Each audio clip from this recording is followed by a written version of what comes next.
Je vais parler des secrets de l'exaucement. Pendant les quelques minutes, frères et sœurs, je vais vous parler des secrets de l'exaucement. Pourquoi je vous ai demandé de vous asseoir, ou de vous rasseoir avant de lire les textes, parce que nous allons évoluer avec les textes. Je ne prendrai pas beaucoup de temps, en tout cas avec beaucoup de contexte et beaucoup de contours. Je vais aller droit au but. Je vais directement dire les choses qu'il faut que je puisse dire, que le Seigneur m'a demandé de dire. Mais avant d'entrer dans le fond de mon message, j'aimerais planter le décor en vous disant deux grandes choses. La première, frères et sœurs, à partir de ce matin, retenez en ce 1er mai 2025 que la prière ne fonctionne pas seule. Frères et sœurs, nous aimons tous la prière, nous avons tous prié, nous avons pleuré devant Dieu. La Bible d'ailleurs dans 1 Thessaloniciens 5, 17 nous dit « Frères et sœurs, priez sans cesse ». C'est une recommandation que le frère Paul est en train d'ailleurs, il n'est même pas frère, bon c'est vrai qu'il s'appelle frère, mais normalement par rapport à l'église de Thessalonique, il était comme un père, il est en train de s'adresser comme à des gens qu'il a encadrés, des gens à qui il a enseigné la foi, des gens qu'il a amenés à Jésus. Et là il est en train de leur dire « Écoutez mes amis, priez sans cesse ». Il est en train de leur dire tout cela. Je sais que parmi nous ici, il y a des gens qui aiment beaucoup la prière. Il y a certains qui font 2 heures de prière, 3 heures, 4 heures, 5 heures. Il y a même certains de vous qui étaient sous jeûne pas plus tard qu'hier. Et aujourd'hui, ils ont même un programme de prière. Je sais que parmi vous et même parmi ceux qui vont me suivre, il y a ceux qui ont un programme de prière chaque premier jour du mois. Ça, c'est très bien. Mais retenez à partir de ce matin que la prière ne fonctionne pas seule. La prière ne marche pas seule, frères et sœurs. Lorsque vous priez, croyez-moi, ce n'est pas suffisant. Est-ce que c'est choquant comme phrase à vous dire ce matin? Mais c'est une vérité. Croyez-moi, frères et sœurs, la vérité est que la prière ne marche pas seule. Prier, c'est bien, mais faire un peu plus, c'est mieux. Regarde ton voisin de lui voisin. Prier, c'est bien, mais faire un peu plus, mais faire 1 kilomètre en plus, c'est mieux. Alléluia. C'est bien, nous tous, quand nous prions, frères et sœurs, quand nous jeûnons, quand nous allons dans des montagnes, c'est très bien, c'est parfait, mais écoutez très bien ce que je vais vous enseigner ce matin. Cela n'est pas encore suffisant. Surtout, je vais être très précis par rapport à mon thème. Ce n'est pas encore suffisant pour l'exaucement. Deuxième vérité, frères et sœurs, retenez à partir de ce matin qu'il y a plusieurs éléments qui fonctionne avec la prière. Deuxième vérité ce matin, retenez qu'il y a plusieurs éléments qui fonctionnent avec la prière, frères et sœurs. Et j'ajoute, certains d'entre ces éléments s'observent simultanément, c'est-à-dire pendant qu'on est en train de prier. Certains de ces éléments qui accompagnent la prière doivent s'observer pendant qu'on est en train de prier. D'autres s'observent avant de prier. Et d'autres encore s'observent après qu'on vient de prier. Quelqu'un entend de quoi je parle? J'ai dit ceci. La prière fonctionne avec beaucoup d'éléments. Il y a beaucoup d'éléments autour de la prière. Kukobitu mingi yenye na pelekaka maombi, yenye na shindikizaka maombi. Na mwa ili mabitu yenye na shindikizaka maombi, kuko yenye ifa kufanya wakati yenye uko unaomba, kuko yenye ifa kufanya avant uombe, na kuko yenye ifa kufanya après kuomba. Quelqu'un entend de quoi je parle maintenant? C'est clair, frères et sœurs. Et je vais maintenant vous en parler. Ça me permet d'introduire, d'entrer, de bondir même dans le fond de mon message. Donnez-moi un bon amen, comme ça, je vais commencer à prêcher ce matin. La première de ces choses, ou le premier de ces éléments, frères et sœurs, accompagne la prière. Vous saurez tout à l'heure si c'est une chose ou c'est un élément qu'il faut faire sur le champ, ou pendant qu'on est en train de prier, ou avant qu'on est en train de prier, ou encore après que l'on vient de prier. Premièrement, frères et sœurs, vous voulez être exaucé après votre prière, priez selon la volonté de Dieu. Alléluia. Priez selon la volonté de Dieu. Je ne peux pas vous mentir, frères et sœurs, vous êtes hommes de Dieu, vous êtes femmes de Dieu, vous êtes serviteurs, servantes de Dieu, vous aimez la prière, vous aimez parler en langue, mais croyez-moi ce matin, il n'y a aucune prière que vous pouvez adresser à Dieu si vous ne l'avez pas faite selon la volonté de Dieu, frères et sœurs. Peu importe le temps que vous pouvez prendre, peu importe les heures que vous pouvez prendre, peu importe les minutes, frères et sœurs, peu importe les nombres de jours que vous avez pris pour jeûner, croyez-moi, si votre prière ne rencontre pas la volonté de Dieu, l'exaucement n'arrive pas. Je peux continuer à parler? Regardez, dans Jacques chapitre 4, le verset 3, la Bible nous dit clairement, vous demandez, on peut substituer demander par prier. Vous priez et vous ne recevez pas, c'est-à-dire, vous priez et vous n'êtes pas exaucé parce que vous demandez mal, dans le but de satisfaire vos passions. Maintenant, j'ai une question à te poser, tu vas m'aider à la poser à celui ou à celle qui est à côté de toi. J'ai la question et elle est celle-ci. Chaque fois que toi tu pries, est-ce que tu te poses la question de savoir si ta prière là est allée dans la direction de la volonté de Dieu? Tu as compris la question? Dis-lui voisin. Chaque fois que tu pries là, vous savez, hein, ça ne sert à rien, bien-aimé dans le Seigneur, de chauffer dans la prière. Ça ne sert à rien de suer. Ça ne sert à rien de transpirer pendant qu'on est en train de prier. Ça ne sert à rien, frères et sœurs, de prendre 40 jours, 21 jours, 7 jours, 3 jours secs en train de prier sans que cela ne soit dans la volonté de Dieu. Ça ne sert à rien, mes amis. Vous allez vous rendre compte que tout ce que vous étiez en train de faire sera réduit ou même tout simplement multiplié par 0. Vous savez ce que ça donne, n'est-ce pas? Même si c'est 100, si on multiplie par 0, vous savez ce que ça donne. Il n'y aura pas d'exaucement, frères et sœurs. Si cela ne répond pas à la volonté de Dieu. Quelqu'un va se dire, mais c'est quoi la volonté de Dieu? La volonté de Dieu se cache dans la parole de Dieu. Déjà, cela nous ramène à être des lecteurs de la parole de Dieu. Ah oui. Vous aimez la prière, c'est très bien. J'aimerais m'adresser à tous ceux qui sont charismatiques. Non, moi vraiment, je n'aime pas arriver au culte et que le prédicateur vienne avec beaucoup de versets. Les versets là, moi je n'aime pas. J'aime seulement la prière, vraiment qui nous conduise dans la prière. Toi, tu vas prier quoi que tu ne connais pas? Est-ce que tu sais que la prière là que tu dois faire doit se faire conformément à la parole de Dieu pour qu'elle réponde à la volonté de Dieu? Et que si elle ne répond pas à la volonté de Dieu, elle ne peut pas être exaucée. Tu comprends ça? Voilà pourquoi n'aimez pas les églises où vous venez, on vous dit non. Nous ici, on aime la prière. Nous sommes un ministère de prière. Mais quel genre de ministère de prière où on n'enseigne pas la parole de Dieu? C'est quel genre de prière que vous faites là-bas qui ne correspond pas, qui ne répond pas à la volonté de Dieu? On ne vous a jamais dit que la volonté de Dieu se cache dans sa parole et vous priez 2 heures, vous priez 3 heures, vous ne connaissez pas la parole. D'ailleurs, l'une des choses qui me choque dans la vie chrétienne, c'est d'entendre un chrétien qui me dérange. Il hausse la voix, il est en train de déranger tout le monde, mais dans toute sa prière là, il fait 1 heure, même pas un seul verset. Frère, tu bavardes, je vais te choquer, je vais réchoquer encore. Tu t'amuses, tu es dans la blague, c'est de la farce que tu fais. 1 heure. Comment est-ce possible que quelqu'un peut oser faire 1 heure de temps en train de prier? Il n'y a même pas un seul verset de la Bible. Quelqu'un peut-il prier pendant 30 minutes et il n'y a pas un seul verset de la Bible? Est-ce que c'est normal ça? Vous pensez que c'est vraiment ça normal? Écoutez-moi, j'aimerais vous parler sincèrement. La plupart des gens qui prient comme ça, vous entendez quelqu'un faire 1 heure, 2 heures, 3 heures de temps en train de prier sans un seul verset, ce sont des gens qui prient par sentiment. Et quand vous tendez votre oreille vers ces gens-là, vous entendez attentivement ce qu'ils sont en train de dire, vous vous rendrez compte que ce sont des bêtises qu'ils racontent à Dieu. Vous savez, il y a des fois comme ça, hein, tu te calmes un peu, tu dis, je vais entendre ce que le voisin est en train de dire. Quand tu entends ce qu'il dit là, tu dis, même si c'était moi Dieu, je ne pouvais pas exaucer ça. Tu vois, dis-moi, si c'était moi Dieu là, maintenant ici, lui là, il me demande ce qu'il est en train de demander là. Je ne peux pas exaucer. C'est nulle part dans la parole. Ah Seigneur, donne-moi le mari de cette femme-là. Écoutez-moi. Écoutez-moi. Écoutez-moi. Non. Quelle est la Bible qui t'enseigne que lorsque tu demandes le mariage, tu dois arracher le mari d'autrui? On t'avait appris ça où? Toi, tu es une femme divorcée. Hein? Bon, disons, tu n'es pas mariée, tu es une sœur célibataire. Et tout ce que tu es en train de demander, c'est qu'une maman puisse divorcer ou qu'un couple puisse divorcer et que le mari là puisse venir t'épouser. Tu vois les gens de prière que tu fais à Dieu, tu dis, bon Seigneur, moi je voudrais être épousé par un homme divorcé. Toi, tu veux que Dieu occasionne un divorce dans le mariage d'une personne et que le mari vienne t'épouser. Toi, tu penses que Dieu peut exaucer une telle prière? C'est contre la volonté de Dieu. Il ne peut pas exaucer ça. Seigneur, je vais avoir aussi mon entreprise. Qu'il sache que je suis aussi capable. Non. Pour ça là, Dieu ne peut pas exaucer. Si c'est seulement pour démontrer aux autres que tu es capable. Si c'est seulement pour montrer aux autres que toi aussi tu es belle. Si c'est seulement pour montrer aux autres que toi aussi tu es capable, Dieu ne peut pas faire ça. Parce que c'est contre sa volonté. La Bible dit, tout a été créé par lui, avec lui et pour lui. Alléluia. Et donc tout ce que nous demandons à Dieu là, ça doit lui rendre la gloire. Quelqu'un entend de quoi je parle? Donc tu dois connaître la parole de Dieu parce que c'est elle qui regorge, c'est elle qui enferme, c'est elle qui contient sa volonté. Alléluia. Quelqu'un entend de quoi je parle?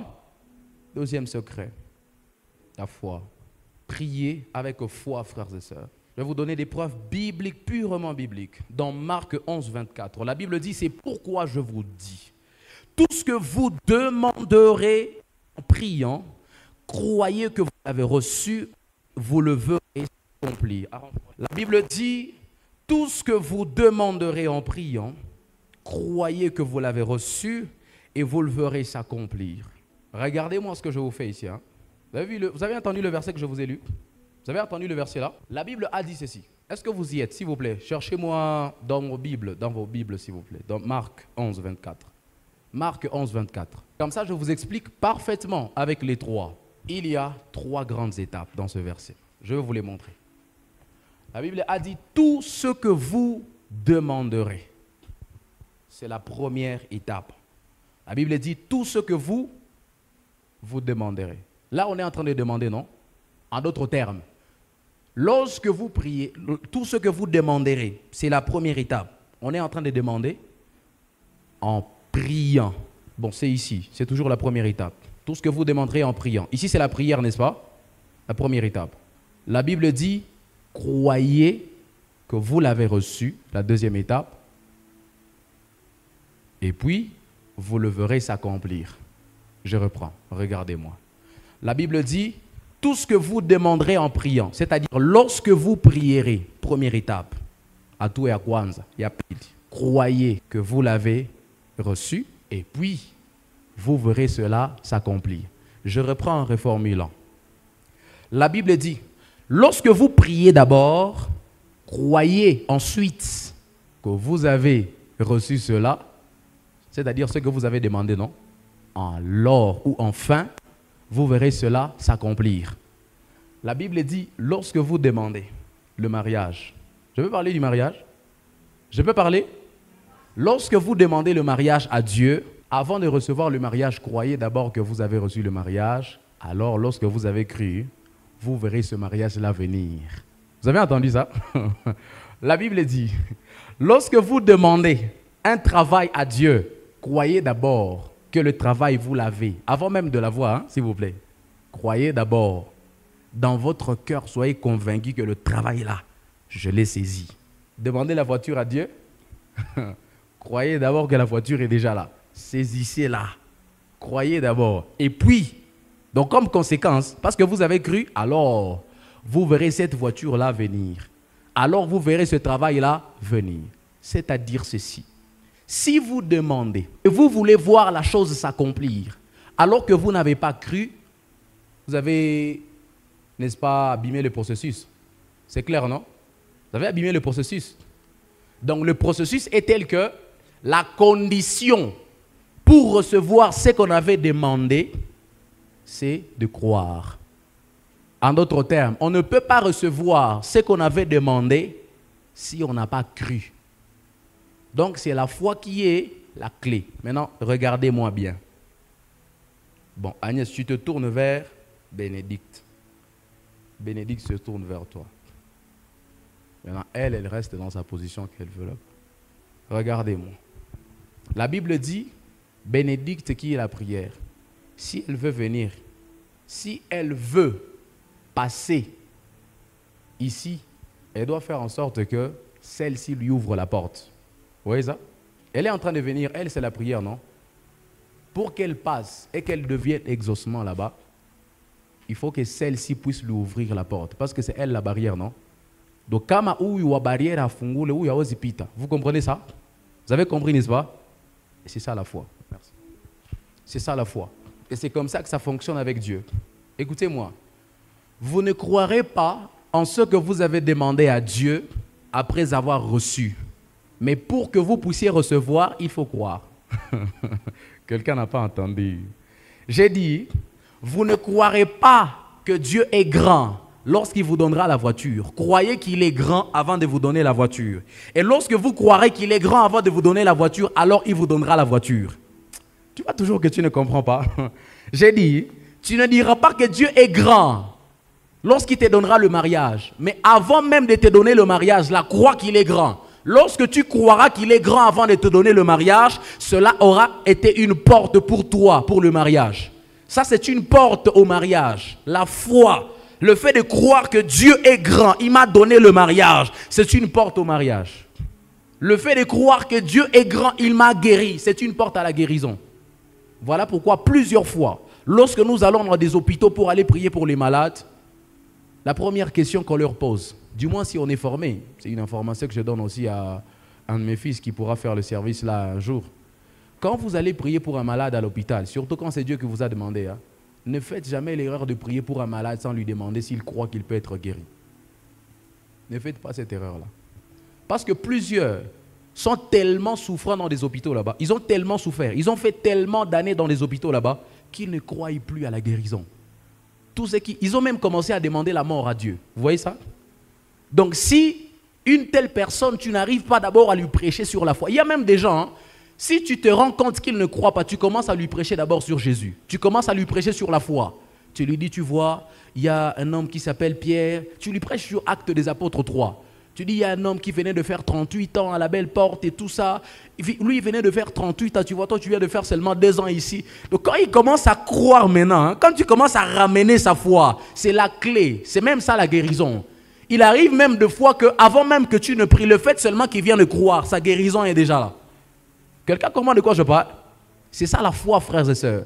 La foi, c'est une porte à l'exaucement. Vous voulez faire des grandes choses avec Dieu, croyez comme des enfants. J'ai entendu un jour, qui connaissent le prophète Joël Francis? Qui connaissent le prophète Joël Francis? Le prophète Joël Francis a dit un jour, il dit, hein, l'un des secrets, à part tous les temps de consécration, tous les temps de prière que je passe, les temps de jeûne, les hommes qui m'ont impacté, le secret qui m'emmène à faire autant de miracles qui choquent même le monde entier, c'est que je crois comme un enfant. Je ne grandis jamais avec Dieu. Peu importe la situation qui est devant moi, peu importe la maladie, le cas qui est devant moi, je crois comme un enfant. Et quand je crois, c'est ça la porte. Il arrive même des fois que je ne prie pas, je n'ai même pas prié, je ne sens juste pas. Mais le fait que je crois comme un enfant, je ne cherche pas à réfléchir. Vous savez, hein, un homme de foi, ce n'est pas un homme qui marche avec beaucoup de raisons. Ah non, tu vois, selon la loi de Descartes, maintenant, tu vois, normalement, ceci doit venir de cela. Papa, arrête-nous ça. La foi n'a pas besoin des explications philosophiques. La foi n'a pas besoin des formules mathématiques. La foi n'a pas besoin des formules physiques. Si tu crois, tu crois. Vous savez, hein, c'est lui-même qui m'a dit un jour, il dit, les miracles, on ne l'explique pas. Et le miracle, on ne cherche pas à les comprendre. Le miracle, on y croit. Si tu veux être un homme des miracles, tu veux voir des miracles de Dieu dans ta vie, sois seulement un homme et une femme de foi. Tu verras des choses que Dieu ne fait pas avec tout le monde. Des choses que Dieu ne fait pas avec ceux de ta génération. Toi, parce que tu crois seulement, tu verras Dieu les faire avec toi. Parce que tu as juste cru. Quelqu'un entend de quoi je parle? La foi. Regarde encore ton voisin, dis-lui voisin, il s'agit de la foi. Tu as fait la théologie, c'est bien. Tu as fait la pharmacie, c'est bien. Tu as fait, je ne sais pas, la médecine. Tu as fait la biomède, c'est bien. Tu as fait toutes les facultés. Tu as fait le droit comme moi, c'est bien. Tu as fait les sciences politiques, c'est bien. Mais attention, les hommes qui veulent voir des choses de la part de Dieu ne sont pas des scientifiques d'abord. Ils ne mettent pas beaucoup de raisons dans la prière. Voilà d'ailleurs pourquoi on a amené la prière en langue.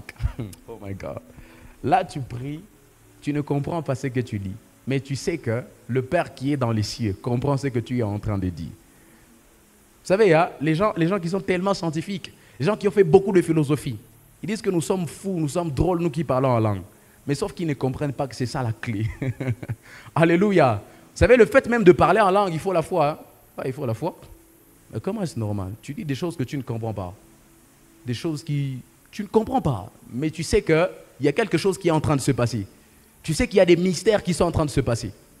Regarde ton voisin, dis du voisin, il faut la foi. Dans Matthieu 8, la Bible déclare Jésus entré à Capernaum quand un officier romain l'aborda. Il le supplia. Seigneur, mon serviteur est couché chez moi. Il est paralysé, il souffre terriblement. Il souffre terriblement. Je vais chez toi, lui répondit Jésus, et je le guérirai. Quelle belle réponse. Mais attendez, ce qui me choque, mais le gars ici était particulier, franchement. Écoutez ce qu'il répond à Jésus. Il dit, Seigneur, je ne suis pas qualifié pour te recevoir dans ma maison, mais tu n'as qu'un mot à dire et mon serviteur sera guéri. Oh, mais monsieur l'officier, car moi-même, je ne suis qu'un officier subalterne, mais j'ai des soldats sous mes ordres. Et je dis à l'un, va, il va. Quand je dis à l'autre, viens, il vient. Quand je dis à mon esclave, fais ceci, il le fait. En entendant cela, Jésus fut rempli d'admiration et s'adressant à ceux qui le suivaient et dit, vraiment, je vous l'assure, chez personne en Israël, je n'ai trouvé une telle foi. Dis à ton voisin, il s'agit de la foi. Jésus est impressionné, il est juste frappé, il est juste épaté, il est juste ébloui, il est juste stupéfait par la foi de l'officier. La Bible déclare, je vous le déclare. Jésus qui continue à parler. Il dit, beaucoup viendront de l'Orient et de l'Occident et prendront place à table auprès d'Abraham, d'Isaac et de Jacob dans le royaume des cieux. Mais ceux qui devraient hériter ce royaume, ceux-là seront jetés dans les ténèbres du dehors. C'est là qu'il y aura des pleurs et d'amers regrets. Puis Jésus dit à l'officier, il lui répond maintenant, il dit, rentre chez toi et qu'il te soit fait selon ce que tu as cru. Ah oui. Et à l'heure même, son serviteur fut guéri. Dis à ton voisin, il s'agit de la foi. La foi est capable de traiter des problèmes même en distance. Ah, tu n'as pas entendu. La foi est capable de traiter des problèmes même en distance. Il suffit seulement de croire. Tu sais, dans cette situation ici, c'est un peu particulier. Je ne vais pas vous l'expliquer. Je peux entrer en profondeur. S'il vous plaît, regardez. Celui qui est en train de croire ici, en réalité, ce n'est pas celui qui a le problème. C'est celui qui a le problème. Mais sauf que celui qui a cru, ce n'est pas celui qui devait bénéficier de la guérison. Celui qui a cru, c'était le chef de celui qui avait le problème. Mais regardez, même lorsque le chef a cru, alors que ce n'est pas lui qui avait le problème, en d'autres termes, il a cru à la place de son serviteur. Mais parce qu'il s'agit de la foi, frères et sœurs, donc dans le domaine de la foi, tu peux croire même à la place de ta mère, mais ta mère guérit. Donc dans le domaine de la foi, tu peux croire même à la place de ton père et il guérit. Parce que ici, celui qui est en train de croire, ce n'est pas celui qui a le problème. Celui qui est en train de croire, c'est celui qui est allé voir Jésus. Oh my God, je suis en train de parler à quelqu'un. Ce matin, si tu crois, tu rentreras à la maison, maman est déjà guérie. Je ne sais pas si je parle à quelqu'un. Je dis ce matin, si tu crois, tu rentreras à la maison, papa guéri. Papa n'a pas besoin de croire à la maison parce que toi, tu as vu Jésus ce matin. Si tu crois seulement, et Jésus dira un mot, tu rentreras à la maison. Maman est déjà guérie, papa est déjà guéri. Ton frère s'est déjà ressaisi. Cette situation est déjà décantée. Je déclare, je décrète et j'établis dans le nom de Jésus de Nazareth, pour celui qui me donne un bon amen, cela est ton partage au nom de... Donc dans le domaine de la foi, on peut croire même pour quelqu'un, mais parce que la foi est tellement forte dans le domaine de la prière, elle peut pousser l'exaucement même en faveur ou vers la personne en faveur de qui on a cru. Quel merveilleux texte. Alléluia. Pasteur, je veux être exaucé. 3. Vie ou mène la vie de sanctification. La vie de sanctification est le secret, frères et sœurs, de l'exaucement. Nous tous ici, nous avons déjà demandé le mariage à Dieu. C'est vrai ou c'est faux? C'est vrai ou c'est faux les célibataires? C'est vrai ou c'est faux les célibataires? Bon, d'accord. Je comprends que les célibataires ne veulent pas avouer. Nous tous ici, nous avons déjà demandé l'argent à Dieu. C'est vrai ou c'est faux? C'est vrai, n'est-ce pas? D'accord. Mais j'aimerais vous le dire ce matin. Si vous voulez que Dieu vous donne l'argent, menez la vie de sanctification. C'est quoi la vie de sanctification? La vie de sanctification, c'est celle qui vous permet de vous mettre à côté pour Dieu, de vous mettre à part pour Dieu. Tous mes amis sont dans les femmes, mais moi, j'accepte de me mettre de côté pour Dieu. Tous mes amis sont dans la pornographie, mais moi je quitte ça, je me mets à part pour Dieu. C'est ça la vie de sanctification. Ils sont tous dans l'escroquerie, mais moi je vais quitter la masse pour venir du côté de Dieu. C'est ça la vie de sanctification. tu arrêtes de faire ce que tout le monde fait et tu deviens particulier parce que tu veux te consacrer à Dieu. Et c'est même ça qu'on appelle la vie de consécration. Alléluia. Vous savez, ce matin, Dieu est en train de rechercher une femme qui voudrait se consacrer à lui. Vous savez, ce matin, Dieu est en train de rechercher une femme, un homme qui voudrait revenir à lui, qui voudrait s'écarter de ce que tous les jeunes ont l'habitude de faire, s'écarter de ce que toutes les jeunes dames ont l'habitude de faire et qui voudrait se mettre à part pour Dieu. Ah oui, si tu veux être exaucé par Dieu pour toutes les prières que tu lui as adressées, arrête le péché. Dis à ton voisin, tu as écouté ça, hein? Il faut arrêter le péché. Voilà. C'est de ça même là qu'il s'agit. Tu veux être exaucé par Dieu, arrête le péché. C'est simple. Regardez. Je vous ai choisi une très belle version. Oh my God, j'adore cette version. La version Semeur, je vous la conseille en tout cas. Je vous la suggère. Regardez ce qu'elle dit. Dans Jean chapitre 9, le verset 31, la Bible parle à notre place. Regardez. La Bible dit, nous savons tous que... Mais est-ce que nous tous nous savons? Toi tu savais? Regarde maintenant la suite. Nous savons tous que Dieu, tous nous savons que Dieu n'exauce point les pécheurs. Mais si quelqu'un l'honore et fait sa volonté, c'est celui-là qui l'exauce. La version Semeur a dit, tout le monde sait que Dieu n'exauce pas les pécheurs. Toi-même tu savais, non? Vous voyez ça? Et vous savez ce qui est intéressant avec la Bible, c'est que la Bible c'est une loi. Vous savez ça, non? La Bible c'est la loi de Dieu. La Bible c'est notre constitution en tant qu'enfant de Dieu. C'est ça, vous savez, non? Et nous dans le domaine du droit, laissez-moi vous ramener dans mon domaine. Dans le domaine du droit, on a un adage qui dit « Nemo conceptur ignorare legem ». Je peux expliquer ça? C'est du latin. Ça veut dire « Nul n'est censé ignorer la loi ». Nemo conceptur ignorare legem. Donc quand c'est la loi, tout le monde est censé savoir ça. Donc ma soeur, toi aussi tu étais censé savoir ceci. Tu vois? Même si tu ne savais pas la Bible, elle sait que tu sais. La Bible, elle suppose que tu sais. Il n'y a pas à négocier pour ça. Il n'y a pas à négocier pour ça. Donc chaque fois que tu pêches, même si tu ne savais pas que le péché là empêche Dieu à t'exaucer, la Bible suppose que tu sais que quand tu pêches, Dieu ne t'exauce pas.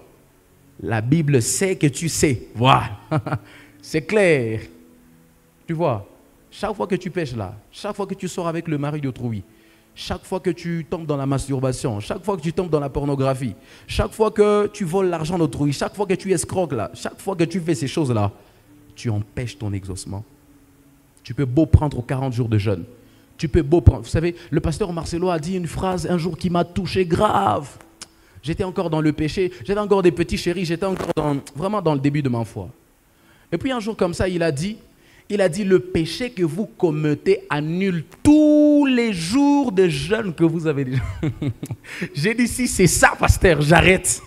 J'arrête aujourd'hui. J'ai dit, si c'est ça, seulement si c'est ça, j'arrête. Jusqu'à ce que je comprenne ce verset ici. Donc, quand je commets le péché aujourd'hui, et j'ai fait hier 50 jours de jeûne, le péché là annule tout ça. Vous avez compris ça? Ah, mais, mais la Bible est dure. Non, mais franchement, la Bible est dure. Et puis c'est bizarre, vous avez remarqué que c'est dans la Nouvelle Alliance, non? C'est dans le Nouveau Testament cette fois-ci. C'est la Bible, hein? C'est pas le pasteur, c'est la Bible. Donc quand tu pêches, peu importe, on a prié.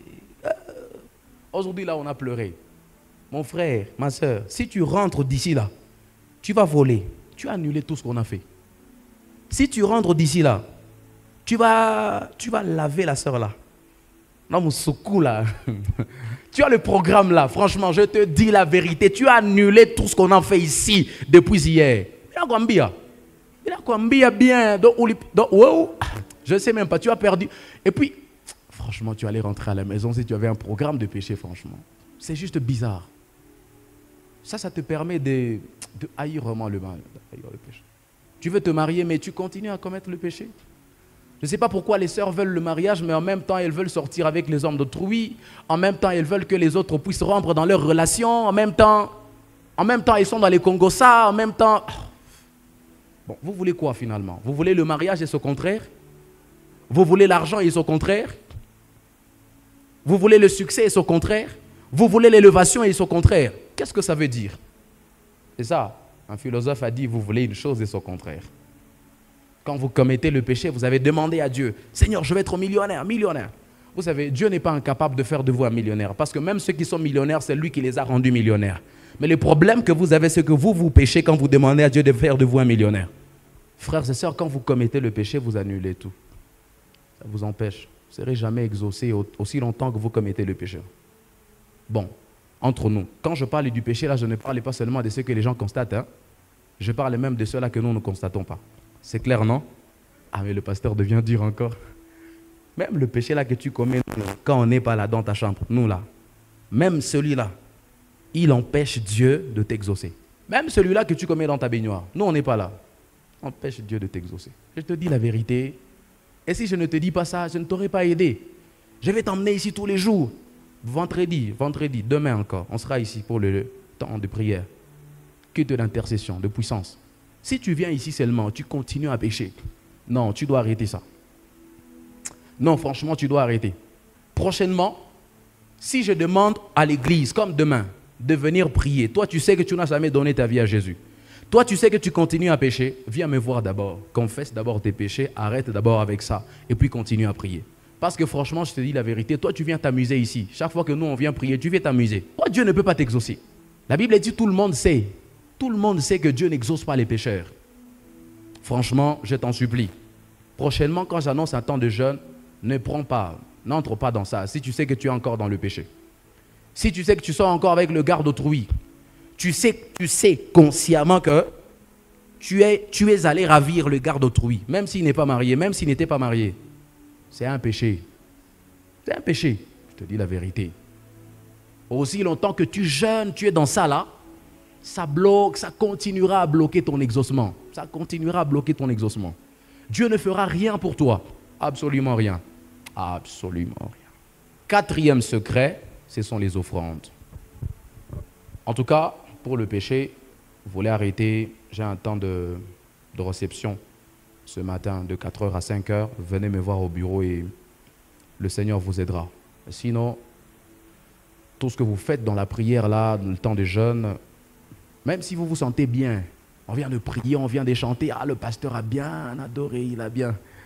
Tout ça là, c'est rien, maman. Aussi longtemps que tu es dans le péché, c'est rien. Bon, je parlais des offrandes. Alléluia. Tu veux être exaucé par Dieu, au-delà de tout ce que je viens de donner là, c'est toujours les éléments qui accompagnent la prière. Vous vous rendez compte, non? Voilà, c'est toujours les éléments qui accompagnent la prière.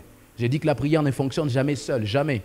Donc si vous priez et vous n'êtes pas dans la vie de sanctification, vous ne faites pas accompagner la prière de la vie de sanctification, elle ne sera pas efficace.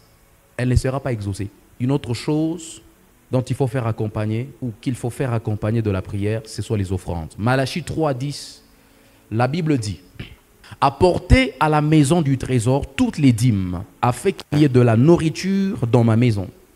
Mettez-moi de la sorte à l'épreuve, dit l'Éternel des armées, et vous verrez, si je n'ouvre pas pour vous les écluses des cieux, si je ne répands pas sur vous la bénédiction en abondance. » Bon, c'est clair, non? Ici, quand je parle des offrandes, je n'ai pas l'intention de vous expliquer toutes les sortes d'offrandes. Mais regardez bien les paniers qui sont ici devant nous. Même si ce n'est pas le jour où il fallait mettre tout ça là. Mais regardez, ici, il y a la dîme, n'est-ce pas, au milieu. Il y a les sacrifices ici. Bon, ici, je vais parler des offrandes des prémices. Je vais parler ici des actions des grâces. Je vais parler des sacrifices, effectivement. Ici, je parle des offrandes du culte. La Bible déclare qu'il ne faudrait pas venir dans la présence de Dieu main produit. Vous savez, non? Il ne faut pas venir main vide dans la présence de Dieu. J'aimerais vous le garantir à partir de ce matin. Si certains vous ont dit, non, les offrandes n'ouvrent rien. Les offrandes ne font rien. Écoutez-moi, les offrandes ouvrent les cieux. Vous avez entendu ce verset, non? Ouais. Une offrande que vous apportez à Dieu ouvre le ciel. Je vous dis la vérité. Bon, d'ailleurs, je peux réfléchir avec vous. S'il vous plaît, réveillez ceux qui dorment. Comme ça, je vais réfléchir ensemble avec eux. Si du moins il faut comprendre parce qu'ils viennent fraîchement du sommeil. Réveillez ceux qui dorment, s'il vous plaît. Comme ça, on va réfléchir ensemble. Écoutez, lorsque on nous dit que parce que nous sommes dans la grâce, les offrandes ne peuvent plus ouvrir les cieux, ou bien les offrandes ne peuvent plus nous donner ce que nous recherchons de la part de Dieu. Parce que Dieu avait donné la meilleure offrande ou la seule offrande qui était Jésus-Christ.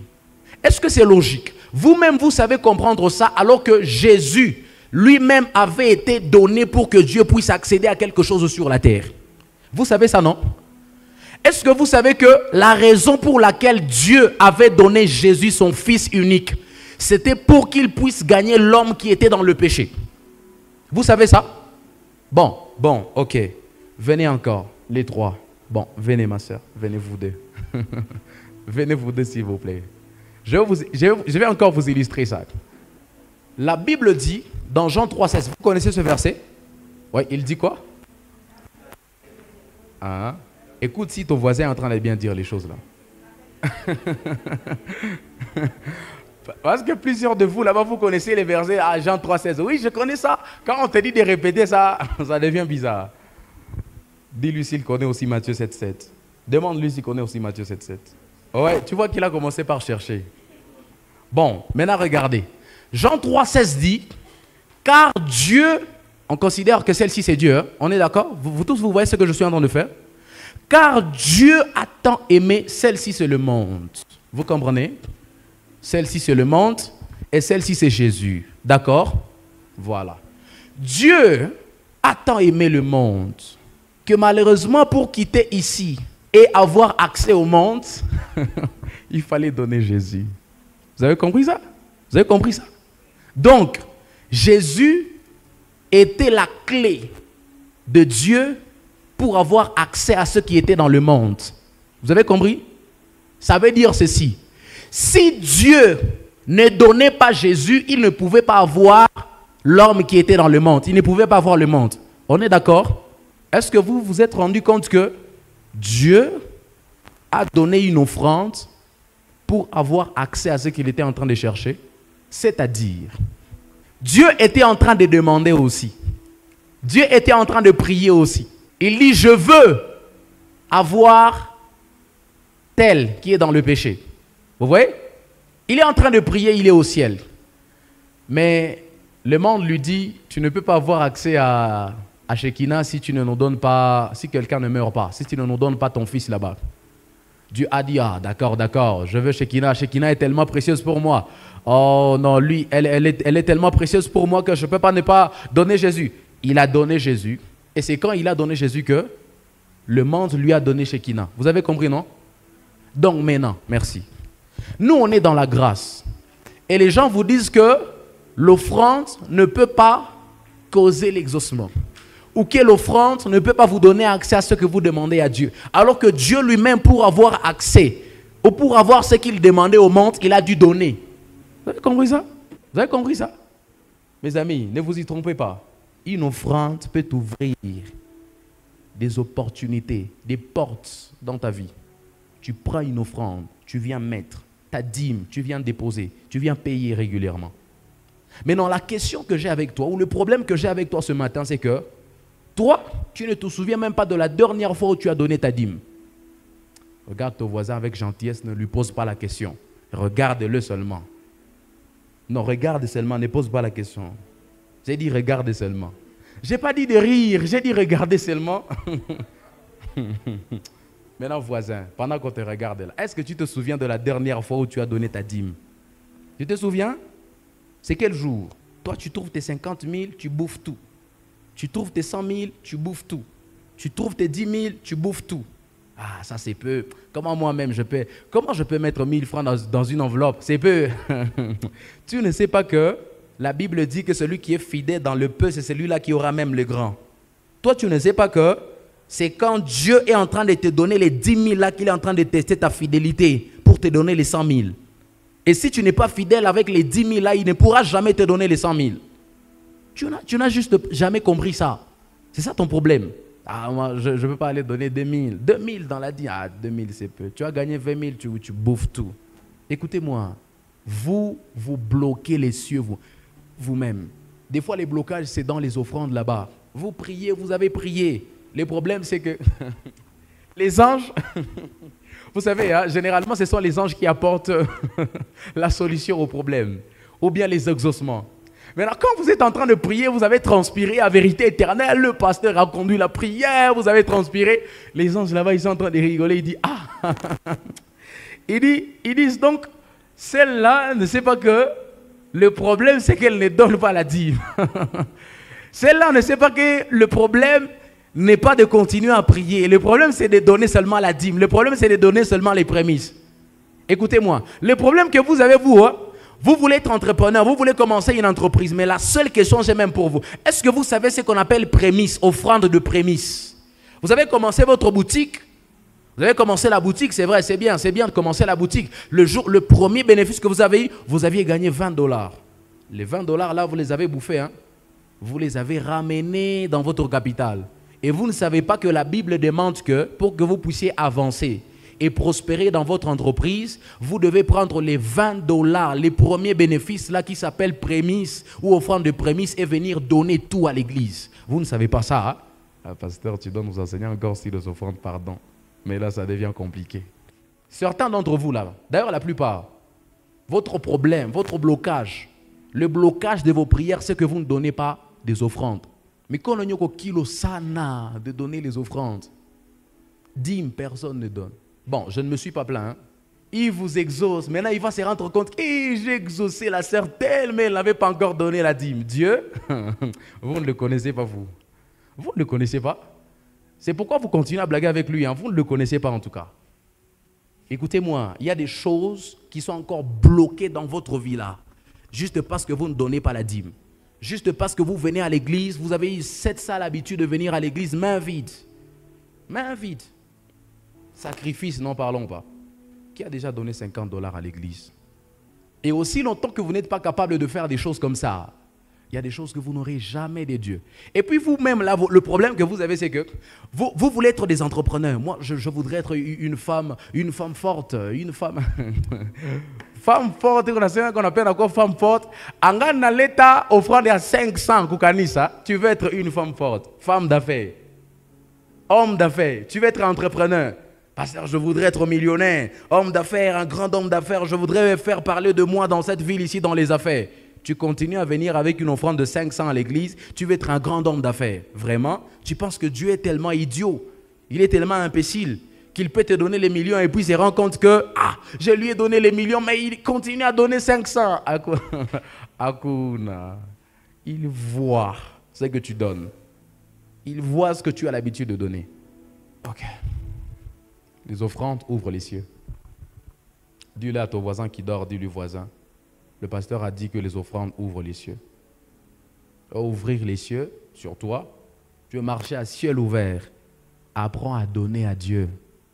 Apprends à donner ta dîme. Même si Dieu t'a donné 5 000, prends 500 là. Mets dans l'enveloppe. Va mettre dans le panier des dîmes. Va donner au pasteur. Même si c'est 50 000 francs, mets ça dans l'enveloppe. Va donner. Je regarde du voisin. Maintenant, moi, on me donne 30. Le problème que tu as, c'est que quand on te donne le salaire de 30, moi, je n'ai chaque où je 30 yachts. Où je suis ma denne. Où je suis 30. Il est 10. Quand tu continues à réfléchir comme ça, tu ne donneras jamais la dîme. Tu ne donneras jamais, jamais. Tu continueras à prier et Dieu n'exaucera jamais. Secret, un autre secret, la volonté de celui qui prie. Elle compte aussi. Je vais vous dire quelque chose de très sensible ici. Lorsque vous priez, frères et sœurs, vous devez avoir une volonté aussi au-dedans de vous, dans votre cœur. Vous devez avoir une volonté. Dans Jean chapitre 5, 1 à 6, il y a un texte que je vais vous lire tout à l'heure. Regardez. La Bible dit, après cela, il y eut fête des Juifs et Jésus monta à Jérusalem. Or, à Jérusalem, près de la porte des brebis, il y a une piscine qui s'appelle en hébreu Bethesda et qui a 5 portiques. Sous ces portiques étaient couchés un grand nombre de malades, des aveugles, des boiteux, des paralytiques qui attendaient le mouvement de l'eau car un ange descendait de temps en temps dans la piscine et agitait l'eau. Et celui qui descendait le premier après que l'eau avait été agitée, était guéri. Quelle que fut sa maladie. Là se trouvait un homme malade depuis 38 ans. Jésus l'ayant vu couché et sachant qu'il était malade depuis longtemps, Jésus sait, regardez, il lui dit, veux-tu être guéri? Regarde ton voisin de lui voisin. Tu as entendu la question de Jésus? Jésus demande si celui qui est malade depuis 38 ans veut être guéri. Surtout qu'il est même là, parce que c'est une expression de volonté, non? Il lui dit, est-ce que tu veux être guéri? 8. Il lui dit, lève-toi, lui dit Jésus, prends ton lit et marche. Pourquoi Jésus lui demande sa volonté? Je vais vous montrer tout à l'heure. Marc 10, 46 à 52. La Bible déclare, ils arrivèrent à Jéricho et lorsque Jésus en sortit avec ses disciples et une assez grande foule, le fils de Timée, Bartimée, mendiant aveugle, était assis au bord du chemin. Il entendit que c'était Jésus de Nazareth et il se mit à crier, fils de David, Jésus, aie pitié de moi. Plusieurs le reprenaient pour le faire taire, mais il criait beaucoup plus fort, fils de David, aie pitié de moi.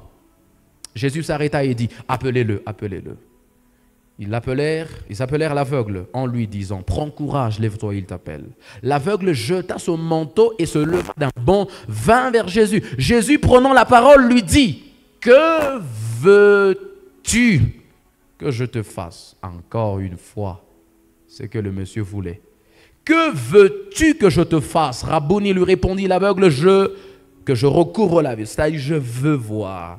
52, Jésus lui dit, va, ta foi t'a sauvé. Aussitôt, il recouvra la vue et suivit Jésus dans le chemin. Comme si ça ne suffisait pas, Matthieu 15, 21, 28. La Bible déclare, Jésus étant parti de là, se retira dans le territoire de Tyr et de Sidon. Et voici une femme cananéenne qui venait de ses contrées et lui cria, « Aie pitié de moi, Seigneur, fils de David, ma fille est cruellement tourmentée par le démon. » Il lui répondit pas un mot.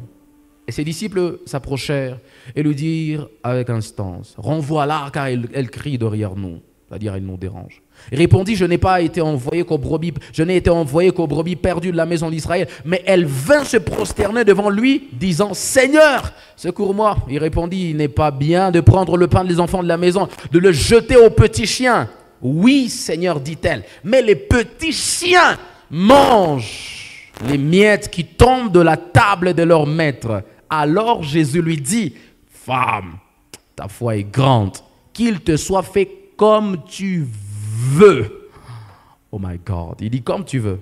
Et à l'heure même, sa fille fut guérie. Réveille ton voisin, dis-lui, voisin, le pasteur va expliquer quelque chose de dangereux ici. Maintenant, écoutez. Ici, Jésus est en train de guérir, il est en train d'opérer des miracles. Pas sur base de quelque chose d'extraordinaire, sur base de la volonté de ceux dans la vie de qui il opérait ces miracles, frères et sœurs. C'est-à-dire, quand tu pries, la volonté avec laquelle tu pries compte tellement qu'elle peut faire changer à Dieu de décision. Ah, tu n'as pas entendu. Jésus est venu, frères et sœurs. La femme syrophénicienne n'était pas dans les calculs de Dieu. D'ailleurs, Jésus lui a dit ça clairement. Elle lui a dit, moi, Dieu ne m'a pas donné une onction nécessaire pour vous. Dieu ne m'a pas donné une portion pour vous. Il m'a donné une portion seulement. Il m'a donné une portion proportionnelle seulement aux enfants d'Israël, à ceux de la maison d'Israël. Cette femme lui dit, attention Jésus. En d'autres termes, elle est en train de dire, je veux ardemment, je veux que ma fille soit guérie, qu'elle soit délivrée. Jésus a dit, comme tu veux, vas-y, qu'il te soit fait comme tu veux, la volonté. Qu'est-ce que tu veux ce matin? Qu'est-ce que tu veux que Dieu fasse pour toi en cette année 2025? Vous savez, le problème aussi de plusieurs d'entre vous, c'est que vous priez, vous priez, vous priez. Vous dépendez tellement de ce que le conducteur du culte est en train de vous dire que finalement, vous n'avez rien du tout que vous voulez avoir de Dieu. Vous attendez, voilà, c'est même la raison pour laquelle chaque fois que nous on prie, on vous demande de prier, vous ne trouvez finalement rien à dire à Dieu. Et vous attendez que le prédicateur puisse chauffer, que le conducteur de culte, que le conducteur de la prière puisse chauffer pour que vous commenciez à prier. Et faites parce que vous n'avez rien que vous voulez de la part de Dieu. Et quand vous ne voulez rien, croyez-moi, ce matin, j'aimerais vous dire la vérité sincèrement, Dieu ne vous donnera rien non plus. Ah, dis à ton voisin, dis-lui voisin. Si tu ne veux rien de Dieu, effectivement, il ne te donnera rien. C'est ça. C'est clair avec Dieu, hein? Maintenant, quelqu'un dit, pasteur, tu as dit qu'au début, là, tu as dit qu'il faut que nous puissions prier selon la volonté de Dieu. Comment ça devient encore notre volonté? Ah oui, je vais t'expliquer. Donne-moi un bon amen, je vais expliquer. Ton amen est encore dans le sommeil. J'ai dit, ton amen dort encore. Donne-moi un bon amen, s'il te plaît. Frères et sœurs, la volonté de l'homme arrive à devenir la volonté de Dieu à partir du moment où il applique Galates chapitre 5, 16 et 17. Oh my God. Dis-moi ce que ça veut dire, je vais t'expliquer ce matin. Paul est en train de dire, il dit, marchez selon l'esprit et vous n'accomplirez pas les désirs de la chair. En d'autres termes, il est en train de dire, faites de l'esprit de Dieu votre esprit, tellement que ce qui bouillonnera en vous ne sera plus de vous, mais sera de Dieu. En d'autres termes, il est en train de dire, tuez-vous vous-même, mais laissez Christ vivre en vous. Je comprends parfaitement quand il nous raconte cela dans Galates chapitre 2, le verset 20, quand il est en train de dire, ce n'est plus moi qui vis, mais c'est Christ qui vit en moi. Un homme qui marche selon l'esprit n'a plus de volonté, frères et sœurs. Un homme qui marche selon l'esprit, sa volonté à partir de ce moment devient la volonté de Dieu. Voilà pourquoi je peux me tenir sur la chair. Je dis, je veux que Dieu te donne le mariage en cette année 2025 et il te le donne effectivement parce que je suis un homme spirituel et ma volonté deviendra la volonté de Dieu. Quand je veux, Dieu le veut aussi parce que je suis un homme spirituel, frères et sœurs. Vous savez, quand vous marchez tellement selon l'Esprit de Dieu, quand vous êtes tellement obéissant à Dieu, quand vous vous conformez tellement à la parole de Dieu, quand vous êtes tellement obéissant, vous menez la vie de sanctification, vous commencez à ressembler tellement à Jésus que vous atteignez un niveau où ce n'est plus vous qui vivez, mais c'est Christ qui vit en vous. Lorsque vous pensez, ce n'est plus vous qui pensez, oh my God, c'est Christ qui pense à votre place. Lorsque vous posez des actions, ce n'est plus vous qui posez des actions, mais c'est Christ qui pose des actions au-dedans de vous. Et même lorsque vous priez, ce n'est plus vous. Je ne sais pas si je peux prêcher ce matin. Même lorsque vous priez, ce n'est plus vous qui priez, mais c'est Christ qui prie à votre place. Maintenant, dites-moi, si c'est Christ qui demande à Dieu, est-ce que Dieu va lui refuser quelque chose? Parce que ce n'est plus vous qui vivez en vous. Parce que le vous est déjà mort en vous. Mais c'est désormais Christ qui a déjà pris le place de ce que le vous occupez en vous. Alors lorsque vous élevez des prières vers Dieu, c'est comme si c'est ça même la volonté de Dieu. Et il est en train de dire, la voiture je vais donner, le mariage je vais donner, la relation je vais donner, l'argent je vais donner, le travail je vais donner, le succès je vais donner, la gloire je vais donner. Pourquoi? Parce que ça devient la volonté de Dieu. Un homme spirituel, sa volonté, c'est la volonté de Dieu. Alléluia. Quand tu marches tellement selon les préceptes de Dieu, quand tu obéis tellement à Dieu, tu te rends compte que tu n'as plus de volonté. Ce que Dieu veut, c'est ce que tu veux. Par conséquent, quand tu veux une chose, à un moment donné, tu peux te rendre compte, tu peux croire que c'est toi qui crois, mais en réalité, ce n'est pas toi qui crois, c'est Christ qui croit en toi. Alléluia. Tu es tellement influencé par les pensées de Dieu que les pensées de Dieu deviennent tes pensées. Tu n'as pas entendu. Tu es tellement influencé par Dieu. Tu es tellement influencé, tu sais quand tu t'exposes à Dieu, oh my God, oh my God, oh my God. Vous n'avez jamais compris ça parce que vous ne comprenez pas les systèmes solaires au fait. Vous savez, la lune, pour qu'elle donne la lumière, elle commence à s'exposer au soleil. C'est-à-dire, elle commence à recevoir la lumière du soleil. Et quand elle redonne la lumière la nuit, ce n'est pas sa lumière, c'est la lumière du soleil. Oh my God. Voilà pourquoi lorsque vous vous exposez tellement à Dieu aussi, à un moment donné, lorsque vous allez exprimer votre volonté, ce n'est plus votre volonté, c'est la volonté de celui à qui vous étiez en train de vous exposer. C'est de ça que j'étais en train de parler, mes frères. Si ton voisin qui somnole là avait compris ça, my God. Mais faites attention. Est-ce qu'on appelle la volonté absolue de Dieu et ce qu'on appelle la volonté permissive de Dieu? La volonté absolue de Dieu, c'est effectivement celle dont j'étais en train de parler. Mais la volonté permissive de Dieu, c'est C'est lorsque les hommes charnels, les hommes qui ne marchent pas selon l'esprit, forcent Dieu. Seigneur, donne-moi le mariage. C'est un homme charnel. Il pêche encore, il est encore dans l'escroquerie, il est encore dans l'impudicité. Il demande le mariage à Dieu. Tellement il a insisté, Dieu finit par lui donner le mariage. Il dit, ah tiche, un petit mariage, quoi, parce que j'ai insisté. La volonté permissive. Il te donne le mariage, mais en lui, ce n'est pas vraiment ce qu'il voulait. Assez présenté une fois dans Nombre au chapitre 22. Lorsque vous lisez 22 jusqu'à 29 d'ailleurs, on nous parle de l'histoire de Balak, qui avait été sollicité par Balaam pour aller maudire le peuple de Dieu. La Bible déclare qu'à un moment donné, Dieu lui-même l'a combattu. Dieu combat sa propre volonté, quand ce n'était pas sa volonté à la base. Alléluia. Regarde ton voisin, dis-lui voisin, le dernier secret c'est l'obéissance à Dieu. Le dernier secret c'est l'obéissance à Dieu. L'obéissance à Dieu. Quand tu es un homme obéissant à Dieu, quand tu respectes, tu honores, quand Dieu dit un mot et tu fais, quand Dieu te dit non et c'est non, même chez toi, quand Dieu dit oui et tu le fais, peu importe les combats, peu importe les attaques, peu importe tout ça là. En tout cas, Dieu ne résiste pas à tes prières. Dieu, il ne résistera pas à tes prières. Wakati na omba, na uko obéissant, uko mtiifu kwa Mungu. Non, il ne peut pas résister à tes prières, crois-moi, il ne peut pas. Donc le secret que je te donne là, c'est d'être obéissant à Dieu. Sois obéissant. Quand Dieu te dit non, fais ce qu'il t'a demandé. Quand il te dit oui, fais ce qu'il t'a demandé. Tu verras que non, il n'y a aucune de tes prières qui résistera. Parce que tu es obéissant. Tu es l'homme selon son cœur. Comprends ça? Alléluia. Il nous a dit une fois, lorsque vous lisez le livre lorsque vous lisez l'histoire de, je crois que c'est dans de Samuel, lorsque vous lisez l'histoire de Saül, quand il a péché contre Dieu, la Bible déclare qu'il nous a expliqué une chose comme ça, je vous épargne toute l'histoire. Il nous a dit l'obéissance vaut mieux que le sacrifice. Même quand vous donnez une offrande, ce qui compte le plus, c'est l'obéissance. Soyez obéissants à Dieu. Demande à ton voisin qu'on va se tenir debout. Demande à ton voisin de se tenir debout. On a fini ce matin. J'aime tellement ce chant qu'on va aller chanter finalement. Qui a demandé des choses à Dieu ici?